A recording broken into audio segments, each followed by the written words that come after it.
fini notre découpe. On va remettre tous nos poissons au frais. On va faire un grand coup de propre. Comme on peut le remarquer, le thon, ça met un petit peu de sang. Voilà. Et ensuite, on va commencer la découpe.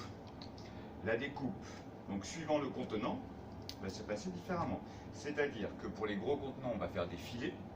Donc le filet, c'est coupé transversalement dans la longe. Et on va faire des morceaux de façon assez homogène qu'on va mettre dans notre bocal. Ensuite, on va assaisonner tout ça, et en fonction des recettes, on va leur mettre la rondelle de citron, la rondelle d'oignon, la tomate, le basilic, on va mettre les aromates qu'on souhaite lui donner. Donc salé poivré, on l'a dit, et ensuite, on recouvre d'huile. Et la recette s'arrête là. Puis, voilà.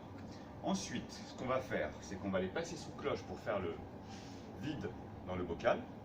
Et une fois que le vide sera fait dans le bocal, on va attaquer le traitement thermique. C'est-à-dire qu'on va le passer dans l'autoclave et on va lancer notre barème de stérilisation. Voilà.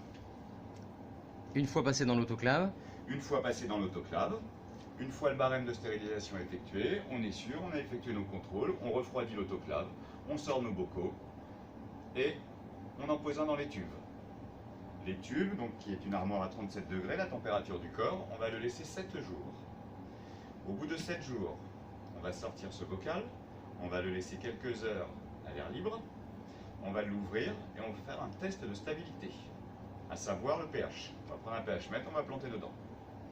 En contrepartie, on aura pris également un autre bocal qu'on aura laissé à température ambiante et on va faire le pH.